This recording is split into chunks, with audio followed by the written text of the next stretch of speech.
Muito bem, sejam todos bem-vindos a mais uma edição do Podcampo, o podcast para o agro. Esse podcast tem o patrocínio de Estara Pioneira, essa edição especial, 8º ciclo de palestras técnicas do Sindicato Rural de Tapes e Sentinela do Sul. Tem o apoio também deste sindicato, essa edição especial do Podcampo. E hoje eu tenho comigo dois grandes convidados, dois importantes convidados, arrozeiros.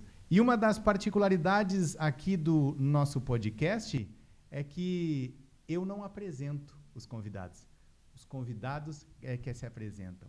Então, presidente, vice-presidente, a palavra está com vocês. Muito bem, Igor. Muito bem, muito obrigado aí pelo convite, né, do Podcampo. A gente sempre vê muito podcast e tal, mas eu acho que é a primeira vez que eu participo de um podcast, Robertito. Eu sou o Denis, né, como tu bem disse, natural de Santa Vitória do Palmar, produtor em Santa Vitória do Palmar, engenheiro agrônomo por formação e produtor rural e produtor de arroz já desde 2003 como autônomo, né? Eu antes era agrônomo de uma empresa, trabalhava já com arroz desde 91, mas eu virei produtor rural, produtor de arroz em 2003. E agora a gente está aqui, né, assumindo essa função, eu e o Roberto, né, a nova direção executiva, presidente do conselho diretor da Federarroz, e assumindo aí essa empreitada aí de 2025 até 2028. Pegamos um ano com dificuldades, várias dificuldades, mas estamos aí, né, Igor? Vamos tocar, vamos trabalhar, vamos ver o que a gente... Vamos trabalhar com afinco para ver se a gente melhora essa situação, né, ou pelo menos remedia. Uhum. E agora, o nosso vice-presidente, como eu costumo dizer, mais conhecido que parteiro de campanha, mas se apresenta para nós aí, então. Sou Roberto Fagundes Guigino, engenheiro agrônomo, presidente do Sindicato Rural do Uruguaiana também, sou de lá da fronteira, produtor na pecuária desde 1995, produtor de arroz desde 2000 e agora com os parceiros aí na lavoura arrozeira. Muito bem, gente, para mim é uma satisfação também receber vocês. E eu já quero começar esse podcast levantando uma questão que eu acho muito interessante, que é a postura da gestão anterior à de vocês da Federarroz. A gente via na gestão do presidente Alexandre uma ausência ideológica, mas um embasamento muito técnico e um embasamento em números e também nas instituições de renome no agro, na condução, não só das negociações, mas também da condução da Federarroz como um todo. Como é que vocês descreveriam, assim, né, o futuro da Federarroz nesse aspecto? Como é que vocês pretendem conduzir a Federarroz a partir de agora? Com esse mesmo embasamento técnico ou tem uma ideia diferente? Não, a gente já fazia, né, Igor, parte da anterior, eu era diretor da Regional Zona Sul, né, e o Roberto já era vice, e a gente já vinha com esse trabalho, né, e a ideia é a gente continuar com muita seriedade, né, com muita consistência e em cima de fatos reais e isentos, né, de tendências partidárias ou políticas partidárias. Políticas a gente sempre faz, né? Política é do ser humano tentar o melhor para a sua associação, né, os nossos associados, os nossos assistidos, e a gente sempre faz política, né? Mas a política partidária que a Federarroz não faz, né? Ela sempre se mantém, porque tem que tratar com todos os entes, né? Seja do Estado, seja da União, seja dos municípios, né? Então a gente sempre vai ter um apoio assim, muito técnico, uma consistência muito pragmática de usar sempre, né, os conhecimentos que se tem, as informações técnicas e econômicas disponíveis. Isso aí é uma linha, né, que começou já na época do Henrique Dornelles, né, Denise, e o Alexandre continuou, o início com o Henrique, o Alexandre seguiu e nós vamos seguir, né? Claro. Porque realmente o lado ideológico, se tu levar as coisas para o lado ideológico, às vezes tu pode perder a razão. E quando tu vai para o lado técnico, com números, com fatos, com dados, fica difícil de ser contestado. Então, aí impera mais a razão nos resultados. E é uma questão também de modernidade, né, gente? A gente vê que, como o Volzear, o Gross, que são os arrozeiros que a gente tem mais contato ali por meio da Associação dos Arrozeiros de Camaquã, sempre mencionam, já passou o tempo do arrozeiro ficar queimando pneu em beira de BR, né? Então agora é hora de, né, crescer, se modernizar, trazer novos horizontes, novas oportunidades aí, né, para a condução do mercado, né? Com certeza. A gente tem que negociar e negociar sempre, né? Desde que a gente se sinta... nós temos que estar abertos sempre às negociações e antevendo os problemas, né, Igor? Recém a gente saiu aí de uma reunião com a Apex, lá, que é a agência que é uma agência especializada da União, do Estado, da Federação para prover novos negócios, né, prover contatos no exterior. Então a gente tem que antever os problemas, né? A ideia é essa, que a gente consiga antever o que vem pela frente. A gente tem trabalhado nisso, né? A questão de estoques e questão de exportações, tem se batido nisso para que a gente já está prevendo para que não tenhamos um ano ruim em 26, né? Sim, sim. Então, porque senão nós vamos estar sempre correndo atrás do prejuízo. Isso não resolve, porque este ano vai atrapalhar o ano seguinte. E é difícil, né? Sim. E às vezes tu envolve verba pública, recurso público, tu nunca vai conseguir isso a tempo e a hora, né? Tanto é que esse ano é um deles que a gente está passando, não o arroz em si, mas a agricultura do estado do Rio Grande do Sul estão com problemas graves aí, né? E estão tendo dificuldade de resolver isso a tempo e a hora, né? A próxima safra já está aí, né? O estado está com dificuldades, né? Assim, vendo que o produtor também não é só arrozeiro hoje em dia, tem muitos sojeiros, outras culturas, e o clima tem judiado muito o produtor que tem outras culturas sem ser só o arroz. Então, agora se agravando com o preço, com essa queda do preço do arroz, isso aí gera uma dificuldade para todos os produtores, independente da cultura, né? Alguns por clima, agora nós por preço, para quem é só arrozeiro. Sim. E o mercado internacional também deu uma baixada, né? Então, nada está ajudando para melhor ver para esse momento nós passarmos. Mas a gente, como diz o presidente, a gente tem que prever e tentar soluções. E a Apex, o Invest RS, né? São formas que a gente tem que procurar outros mercados para tentar exportar mais. Agora vocês trouxeram para o holofote um assunto que eu queria abordar, que é justamente essa questão da exportação. Ontem teve aqui o Antônio da Luz fazendo para nós, na verdade foi na terça-feira, a palestra dele foi justamente sobre a perspectiva sobre o mercado de arroz de soja. E uma das coisas que ele deixou muito claro ali, né, principalmente para o orizicultor que estava presente, é a questão da redução da área plantada. A necessidade do enfoque especial na redução da área plantada, na implementação cada vez maior da exportação. Como é que está as ações aí a nível assim da Associação dos Arrozeiros Regionais? Como é que está essa questão? O associado da associação percebeu o valor da exportação e já está se movimentando nesse sentido, ou ainda está meio parado? Como é que vocês descrevem isso para nós? Eu acho que sim, né, Igor? Eu acho que no momento atual o produtor está percebendo isso, tá?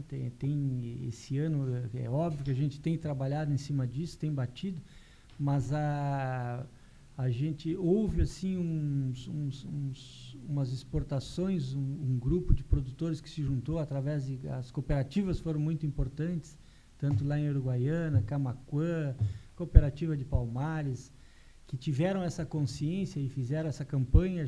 A Federarroz sempre fomentou isso, né?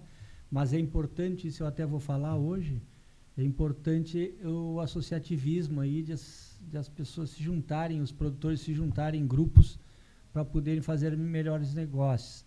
E tem a Associação de Alegrete, outras associações também fizeram esta... E a gente... É óbvio que quando o preço começou a se deprimir, né, Igor, isso acontece, vai no psicológico, né, ninguém quer negociar porque o preço estava mais alto, agora caiu, vou esperar subir de novo. E houve assim um recuo, uma certa dificuldade num determinado momento das exportações, mas depois ela começou a andar de novo, a gente começou a bater forte nisso. Agora, o mês de julho, nós exportamos muito, né? Deve estar se batendo um dos recordes aí do mês, né? Até a própria Federarroz fez uma campanha de exportação, né? Isso. A gente tenta mostrar a função nossa da Federarroz, da associação, é mostrar o leque, ou as poucas coisas, ou o leque de coisas que se pode fazer. De opções, né? De opções. E aí o produtor faz, não temos como associação, por exemplo, mas a gente diz, tem que exportar, tem que trabalhar isso. Vai explicando e está aumentando, está melhorando, né, Tinês, isso aí. Sim. Outra coisa também que a gente tinha visto era a necessidade também de uma campanha de marketing, né, focada no consumo de arroz. Isso é uma pauta que a gente sempre ouve falar em várias reuniões ali. Um senhor que conversa sempre comigo é José Carlos Pires, né? Ele sempre traz essa questão do fomento no consumo, na variedade de produtos para o arroz, né? Como é que está esse cenário aí? A Federarroz conseguiu ajudar, a Federarroz conseguiu criar uma campanha, um meio, um vetor para viabilizar esse consumo por parte aí do povo gaúcho? O Igor, nós incentivamos, fomentamos, vamos para cima que são campanhas muito caras, né? Nós, na realidade, não temos um recurso expressivo que a gente consiga fazer uma grande campanha de consumo, né? Mas, assim, nós temos aí novidades, a Associação Brasileira das Indústrias de Arroz está fazendo, o IRGA deve lançar agora uma campanha muito boa, deve lançar agora na Expo Inter, né? Isso. E eles já têm também, eu tenho acompanhado, o IRGA tem feito uma campanha boa, né? E a gente também está atrás da nossa aí, mas a gente vai esperar ver como é que vai.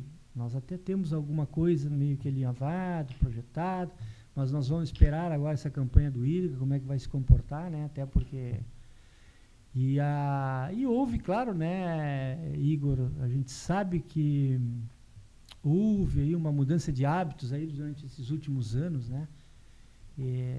As pessoas estão mais práticas, elas não têm mais paciência, né, para esperar as coisas. Então, assim, aumentou muito o delivery depois da pandemia, mudou o hábito alimentar. Então,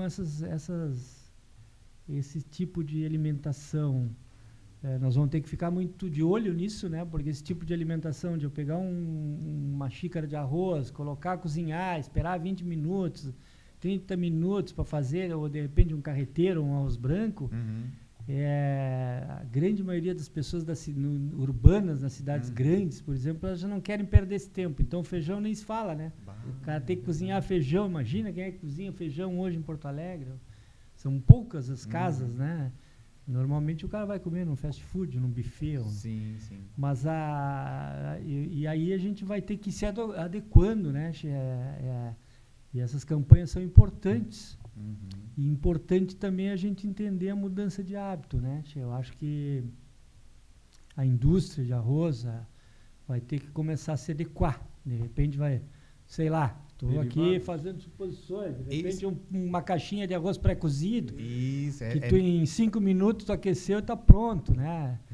E aí tu botou com uma carnezinha, comeu um arroz com uma carne que tu encomendou ali, né? Que veio no hambúrguer, e aí tu tem um arrozinho. Isso aí. Tu vai ter que partir para isso, tu vai ter que acompanhar a nova geração, se bem que em casa o meu filho faz arroz, né? Ele tá só, ele cozinha sozinho para ele, arroz branco, mas aí ele... É óbvio que senão eu não dou a mesada para ele. Então que barbaridade. Então, é isso que a gente sempre conversa. Eu sempre converso com o seu Zé Carlos sobre essas opções aí, né? de viabilização de colocar o arroz no mercado, né? E, inclusive, até ainda na terça-feira, Domingos Velho Lopes esteve aqui no ciclo de palestras, né? E ele trouxe também essa questão de usar o arroz, inclusive, talvez, né, como biocombustível. Aí a gente pensa assim, tá, mas isso aí é um negócio que é difícil, ou que nunca foi feito, mas quantas coisas que alguns anos atrás não eram possíveis e a pesquisa hoje tornou possível, né? Os próprios usos dos biocombustíveis, né? Então, amanhã depois, quem sabe, tendo uma pesquisa mais expressiva, pode-se usar o arroz não somente para alimentação, mas também para biocombustíveis, né? Com certeza. Muito bem. Outra coisa que eu queria ver com vocês e que eu queria trazer aqui com relação a Federarroz, né, é a representatividade, né? Ainda tem alguma ação da Federarroz para se ter mais associações de arrozeiros nos municípios? Que tipo de ações a Federarroz está tomando nesse sentido? Porque eu me lembro que lá nos primórdios, né, teve bastante campanhas, né? Parece que até teve uma coisa de vocês irem nos municípios para fomentar, levaram inclusive a abertura da colheita do arroz para municípios diferentes que não Capão do Leão, justamente para dar essa fomentada nas associações. O que vocês veem para o futuro nesse sentido, assim, para fomentar a criação e desenvolvimento de novas associações de arrozeiros no nosso estado? Olha, a gente tem trabalhado com isso e hoje aqui é uma dessas missões, né, de a gente mostrar o trabalho tal da Federarroz e mostrar a importância que é o associativismo, né, dizer que a Federarroz é uma entidade que ela pensa o arroz ou pensa a lavoura arrozeira todos os dias, né, e essa é a importância da Federarroz, porque nós teríamos outras entidades aí que trabalhariam pelo produtor de arroz. Tem a Farsul, sindicatos rurais, né? A Farsul como federação, sindicatos rurais como entidades municipais ou locais. Mas os sindicatos e a Federação da Agricultura, eles têm várias culturas a atender, né? E a Federarroz é uma entidade que ela pensa só o arroz, ou pelo menos as culturas afins, né, nas rotações e tal, com a lavoura arrozeira. Então, esta é a grande vantagem. E o arroz a gente sabe, né, que sempre foi uma cultura muito sensível, né, sensível a vários fatores, né, sensível a preços internacionais, produção local, produção dos nossos vizinhos, juros, crédito, intempéries, né, faltas de água nas barragens, licenciamentos. É uma cultura que demanda muito trabalho, muitas ações, muito cuidado, muita atenção, né, por parte das federações, das associações, das entidades ligadas. E essa é a importância, né, que a gente procura mostrar, e nesses momentos ruins é quando as pessoas se dão conta, né, um ano que nem esse, de preços deprimidos, problema com crédito rural, endividamento, né, são os momentos que as pessoas sentem falta das associações. E a gente tem feito camperiado aí, né, Robertito, para ver se a gente mostra a importância e resgatar algumas associações. A gente sabe que numa sociedade moderna, principalmente nos últimos tempos, né, as pessoas cada vez ficam mais individualistas, né, porque elas conseguem se isolar e ter toda a informação na palma da mão, né? A própria pandemia também trouxe isso. Trouxe, né? Também ajudou o isolamento, né? Então, e hoje tu tem informação na palma da mão. Antes tu te obrigava a ir num sindicato, numa associação para conseguir informação, né? Hoje tu liga o teu celular e de repente tu vai ter ali uma informação de mercado, informação seja lá de técnicas e tal, né? Mas a gente sempre bate da importância, e eu acho que não é simples, né, de fazer as pessoas entenderem que é importante o associativismo, mas a questão de comercialização, principalmente, né, é muito importante. Né, Roberto? A Federarroz agora, na gestão do Diniz, aqui do presidente, nós fizemos um evento sobre mercado, E foi divulgado para as associações juntarem os produtores, levarem para essas associações, onde não tem, juntar 3, 4 produtores, né? Não se distribuiu o link já com esse propósito para não ficarem em casa. Eu acredito que teve um bom resultado, né? Principalmente as associações que já estão funcionando, essas já estão mais fáceis. Mas teve alguns aí que se juntaram, 3, 4 produtores, e as coisas começaram a andar. O que eu vejo? Eu vejo que o produtor também, pelo próprio serviço, o próprio trabalho rural, ele já é isolado. Ele vai para fora, passa o dia, semana, alguns nem vêm para a cidade. Então, ele já é isolado como função, entendeu? E o que eu tenho notado, nós temos notado, que muitas associações fecharam ou pararam, primeiro, por causa disso. Nas épocas boas, as pessoas se esquecem da função do associativismo. Mas a outra é que é renda. Nós temos que procurar e tentar incentivar que as associações que hoje estão funcionando são associações fortes e têm renda própria. Conseguiram de uma forma ou outra. Isso acontece nos sindicatos também. Sim. Tem renda própria. E isso que nós temos também que divulgar. E a maior renda que nós temos, que todas as fortes têm, é o ajuda mútua, vamos dizer assim, para não usar a palavra seguro. O que é o ajuda mútua? Ajuda mútua é do granizo.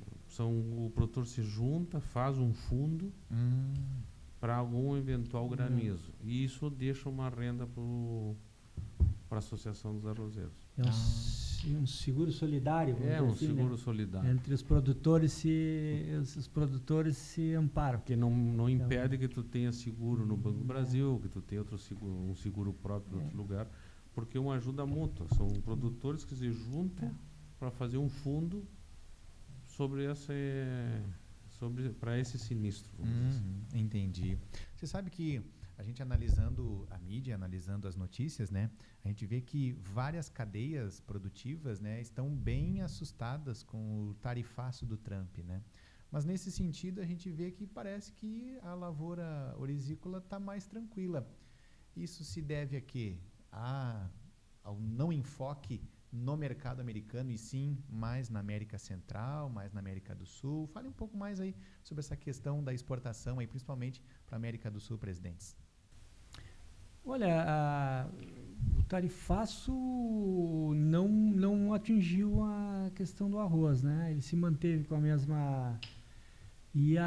é óbvio que os americanos são, do arroz beneficiado, eles são o quarto, acho, os nossos clientes, né? Dos nossos mercados de exportação do beneficiado, eu acho que é o quarto mercado, né? O que vem antes, presidente? O que vem antes? Vem México, vem Honduras? Vem Peru,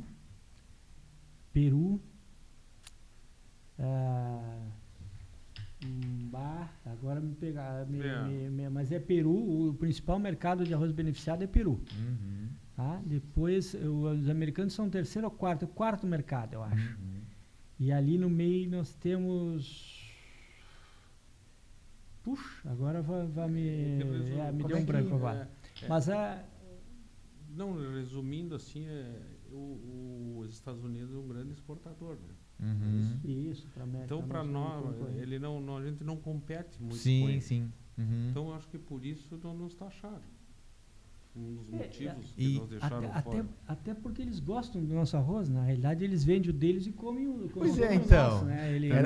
Nesse sentido que eu queria chegar. Né? Eles consomem o nosso e eles consomem mais outros tipos de arroz, que são os aromáticos lá, o jasmine da vilha, que eles trazem da Ásia, e muito basmati, jasmine e algum japônico lá, alguns japônicos cateto e assim... mas assim, o tarifaço por enquanto não beliscou o arroz, né? E a questão do arroz em casca da América Central, a gente tem, com a qualidade do nosso produto, nós temos ganho mercado, né? E tem se exportado. É óbvio que a gente perdeu, mas nós poderíamos estar bem melhor. Nós perdemos porque nós vínhamos com os preços muito altos e perdemos os primeiros navios, né?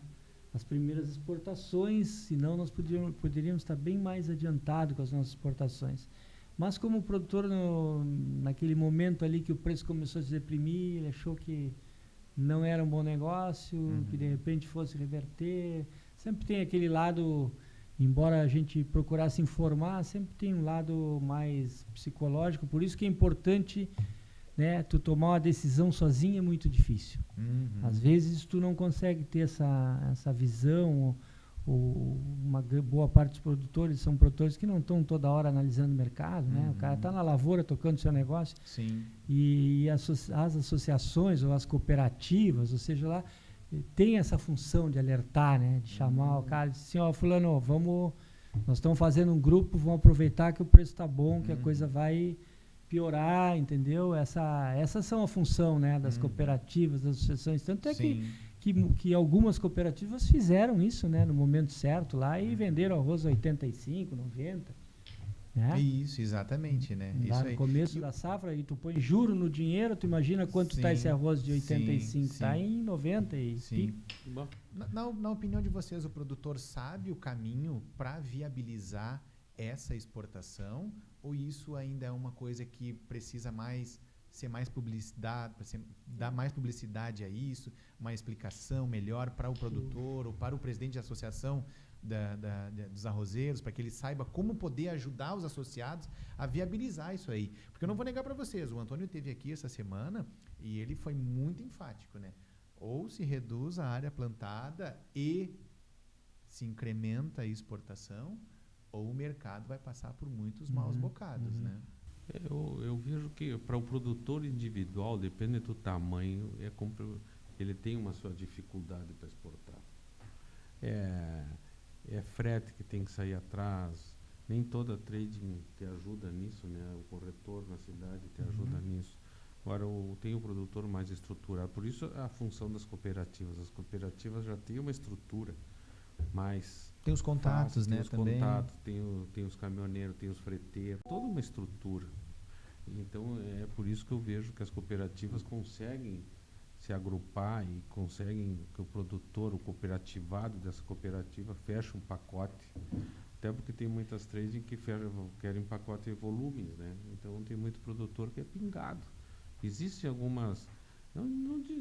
umas dificuldades, mas não seria uma coisa tão impossível de fazer individualmente, entendeu?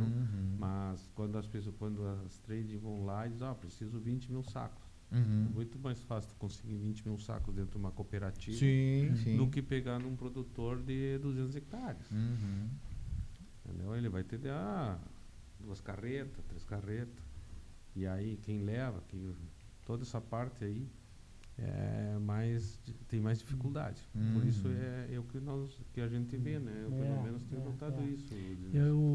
Não, com certeza.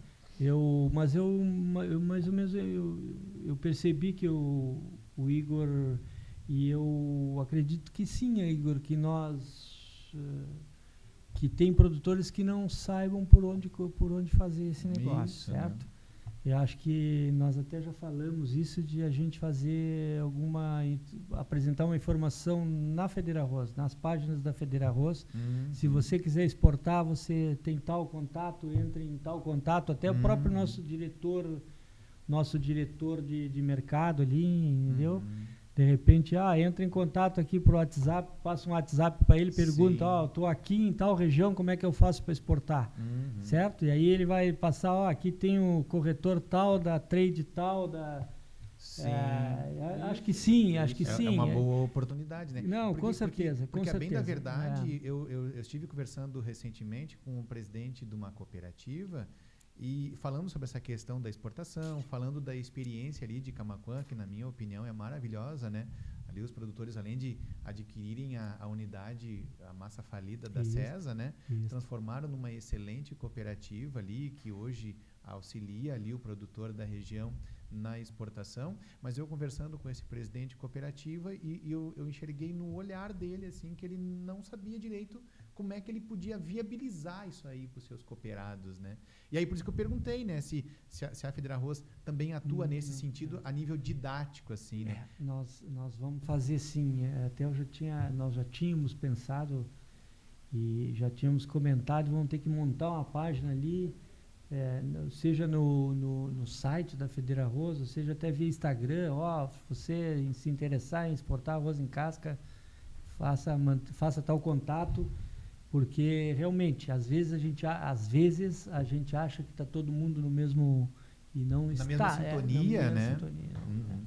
E aí entra as associações, né? Se tivesse um município com uma associação montada, a associação poderia fazer isso. No caso da Liga Uruguaiana, por exemplo, exporta muito os produtores de volume e a cooperativa. Então a gente chega lá na cooperativa, fala que quer exportar, a cooperativa faz toda a logística e arruma tudo. A Alegrete se juntaram os produtores lá, não tem cooperativa, tem a cooperativa, mas é a CAAL. Mas a Associação dos Arrozeiros de Alegrete fez um pool de volume e ela, com a secretária, com a estrutura que ela tem, conseguiu fazer. Mas e onde não tem? A região central, por exemplo, produtores pequenos, médios, com suas dificuldades. Então, cada um tem a sua região, tem a sua dificuldade. Entendi. Gente, vamos falar também de abertura da colheita do arroz. Não tem como nós sair daqui sem tocar nesse assunto aí, né? Então, agora, na última edição, a gente teve uma excelente edição, né? Muito bonita a feira ali, o pessoal integrado, empresas. Teve até o lançamento do Salt Summit durante a abertura da colheita do arroz. E a pergunta que fica para vocês é: o que ainda falta inventar? Porque já teve tudo naquele parque ali, né? Que novidades vocês já estão sabendo? O que vocês já estão planejando já para a abertura da colheita? Falem para nós aí um pouco das perspectivas para a nossa abertura da colheita do arroz do ano que vem. Tá bem. Que boa oportunidade. Nós, na realidade, 24 a 26 de fevereiro, né, Robertinho? É isso aí. Nós estamos aumentando a abertura da colheita, vem aí uma edição maior ainda, né? Com toda a força aí, com novos parceiros, aumentando a parte da pecuária lá no universo pecuário, né? Aumentamos uma rua, né? Vai ter quase que certo uma casa do arrozeiro lá, né? Para a gente sempre sentiu falta disso, porque às vezes os produtores vêm, querem dar uma descansada, tomar uma água e tal, eles podem ficar ali tranquilo, trocando um papo, né, se conhecendo. E isto a gente tá na programação de nós termos esse ano aí, que é uma novidade, e uma novidade que por onde a gente passa aí, por onde eu andei, sempre o pessoal pediu. Então, com certeza, Igor, vamos vir mais fortes aí cada vez mais, né? Tem se trabalhado, já é um evento que a gente tem muito orgulho, né? Que se solidificou, que se consolidou, né? Na realidade, na metade sul, ali em Capão do Leão, na Embrapa, né? Estamos montando aí uma parceria de mais anos com a Embrapa aí, né, Robertito? Fazendo os novos contratos, e a Embrapa também está muito realizada com o evento, né? Muito satisfeita. Então é uma parceria que se consolidou, cada vez vem com mais força aí. Não sei se nós não vamos começar a empurrar Capão e Pelotas para os lados. E o bom disso é que os participantes, né, já têm interesse, uma coisa que não acontecia anos atrás, mas tem acontecido. Mal termina a feira, tem vários patrocinadores, né, para empresas já querendo estar de novo, já querem saber pro próximo ano, tem interesse de continuar a parceria. Então isso aí é muito positivo, e eu acho que o fato de deixar num local só ajudou muito. Principalmente os investimentos que a Federarroz fazia há 2 anos, e trocava de cidade, que tinha o lado bom, mas em compensação, quando tu ia para outro município, para outra região, tu tinha que investir muito tudo de novo. Sim. Isso era um custo muito alto para nós, né? E às vezes eram regiões que não atraíam os patrocinadores, né? Você tinha uma dificuldade, às vezes, Teve um ano que foi em Santa Vitória, né? Tu imagina o cara se deslocar com maquinário e tal, para fazer... Era muito caro, né? Não chamava... Não chama muita atenção. Uma ponta do mundo. São extremidades, né? Tipo Santa Vitória, Uruguaiana. Sim, sim. Vontade a gente tem, mas a gente sabe que comercialmente não tem viabilidade. Sim, sim. E as empresas também querem público, querem clientes. E cliente segmentado e qualificado, né? Porque é interessante que a abertura da colheita ela não tem shows, né? Não. É somente voltada para o agronegócio e é aquela potência que a gente vê ali. É muito lindo, né? Meus amigos, deixa eu falar para vocês que esse podcast ele é a edição especial do oitavo ciclo de palestras técnicas do Sindicato Rural de Tapes e Sentinela do Sul. Tem o patrocínio da Estara Pioneira e o apoio também do Sindicato Rural de Tapes e Sentinela do Sul. Pessoal, deixa eu trazer aqui para vocês também um assunto que é a questão dos custos de produção. A gente falou da importância de reduzir a área plantada, a gente falou da importância de incrementar a exportação, mas de nada disso adianta, não adianta o produtor regular o mercado aqui dentro, né? Botar o arroz num preço bom, mas os custos de produção soterrarem todo esse lucro, né? Como é que vocês enxergam o futuro? Que soluções a Federarroz enxerga nesse sentido? Uma saída para o produtor, porque do jeito que está, vamos ser engolidos pelos custos de produção. Como é que vocês enxergam esse futuro? Olha, sempre tem que se trabalhar nessa questão de custos, né, de produtividade, de nós sermos eficientes na lavoura, né, de nós termos uma produtividade. Tá aí, acho que o IRGA está lançando agora o 14.000, né? E a gente trabalha em produtividade porque para sermos mais competitivos com os nossos vizinhos, mas a gente sabe que tem que dar um jeito de desonerar, né, a atividade, porque nós temos uma concorrência um pouco desleal. Desleal, vamos dizer que seja a palavra, né? A gente tem uma concorrência com os nossos vizinhos, sim, né? De ter uma concorrência meia... Nós temos uma carga tributária mais alta que os nossos vizinhos. Nossos insumos são mais caros. Principalmente o Paraguai, né? Tem um custo bem menor que o nosso. Então fica difícil, né? O próprio Uruguai, algumas coisas na média, um pouco mais. E a nossa carga tributária direta ou indireta, porque às vezes a gente fala que o produtor não é, mas não paga imposto, essas coisas que às vezes falam, mas a gente paga muito indiretamente, né? Tudo que a gente compra tem imposto. E geral, lógico que é tudo tributado em cima, a gente paga, mas bom, aí é uma parte técnica, mas muita coisa é tributada no produto, né? Sim, sim. Não direto. E além do que, né, Robertito, a nossa tributação de ICMS que faz com que a nossa indústria de arroz também seja prejudicada na concorrência com é óbvio que se o imposto for maior aqui dentro do Rio Grande do Sul, a indústria, por exemplo, de Minas Gerais vende um produto muito mais barato, não tem como a indústria remunerar mais dentro do Rio Grande do Sul se ela não consegue concorrer. A gente entende bem isso, né? Então hoje agora saiu até uma medida aí, né? Que nos ajuda um pouco, né? Que ajuda um pouco. A gente ainda está fazendo a conta para ver de quanto efetivamente vai ser essa redução de ICMS. Você conseguiu isso, né? Saiu agora... Semana passada? Acho que foi semana passada que foi assinado. Então, e a gente está num ano com todas essas, né, com todas as intempéries do ano passado, né? Todas as crises aí, preço baixo, toda essa situação que o Rio Grande do Sul viveu, né? As dificuldades, as secas aí, agora estão falando já na agricultura de todo o estado aí. Sim. E ainda tu apresenta um ano de juros altíssimos, né? Como nunca, né? No crédito rural, né? Eu nem sei se...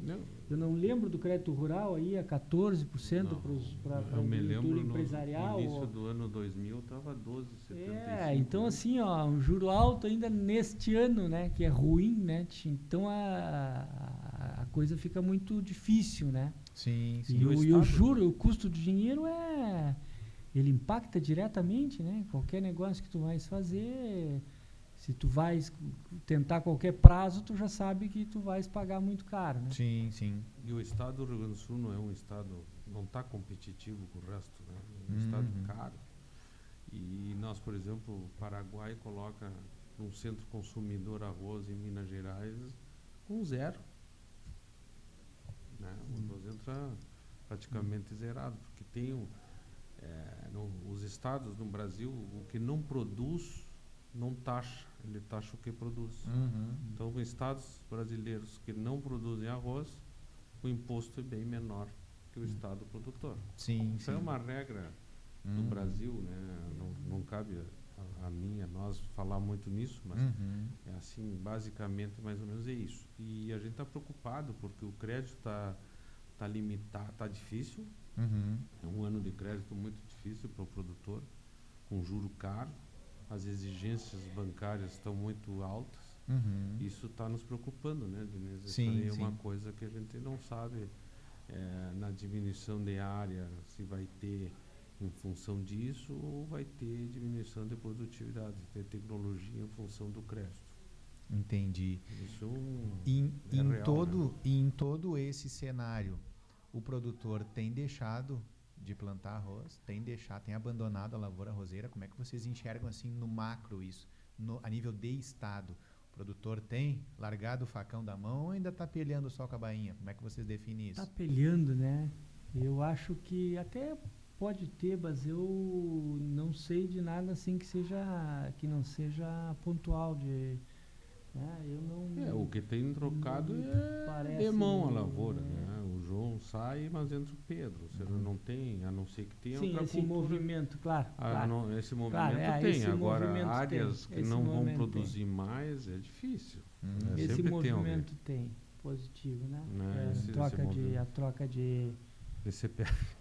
de CPF, a troca de CPF. Em todo esse cenário, é imprescindível, né, a articulação política. Em vários momentos vocês citaram aqui para mim, né, que o governo isso, o governo do estado, o governo federal, enfim. Como é que a Fedrarroz age nos bastidores aí para favorecer, para auxiliar o arrozeiro nessas demandas, nessas dificuldades que vocês citaram aqui? Como é que a Fedrarroz atua aí politicamente nesse cenário? Olha, a gente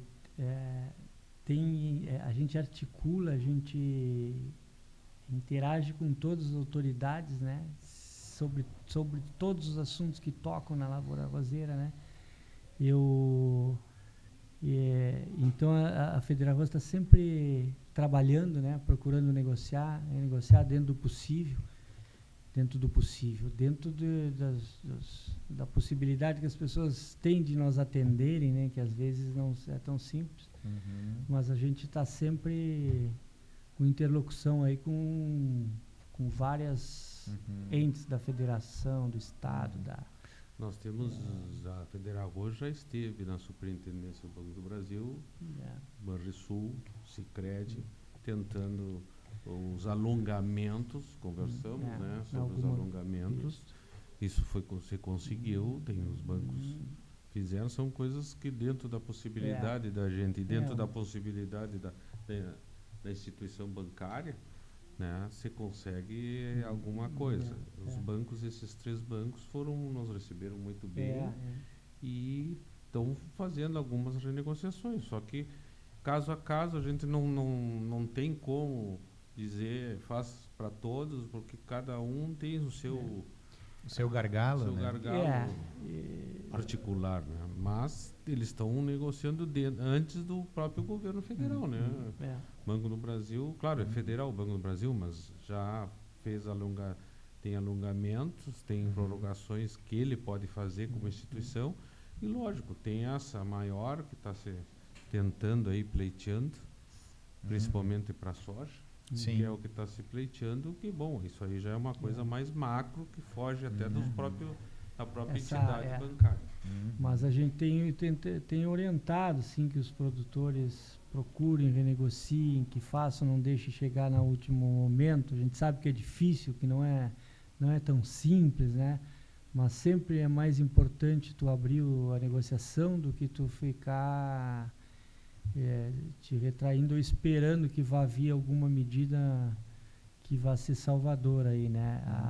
Isso é muito perigoso, né? Às vezes se perde muito tempo com isso, mas a gente apoia, né, todos esses movimentos, inclusive os movimentos dos produtores aí, tu falou, eles são são significativos, são importantes, né, que as pessoas se manifestem quando estão sentindo algum problema que lhes afeta. Mas a entidade, como ser uma entidade regulamentada, ela não tem como participar de movimentos de rua, nem até porque que responde perante a justiça, né, de qualquer. Mas a gente sempre apoia que as pessoas, manifestações dos produtores, e também a gente apoia esses movimentos políticos de tentar resolver, né, politicamente através do Congresso lá, que a Farsul tem tocado muito bem isso, né? A Farsul tem corpo para isso, tem estrutura para isso, e a FederArroz apoia, mas não é alguma coisa que atinja toda a cadeia do arroz, né? Nós temos os produtores que, claro, que tem problemas, mas não chega a ser um problema de securitização, até porque colheram bem, o ano passado comercializaram bem, esse ano se está com problema de preços, mas não chega a ser assunto para securitização. Né? Entendi. O nosso problema começou agora, né? Esse ano, que é mercado, preço, mercado.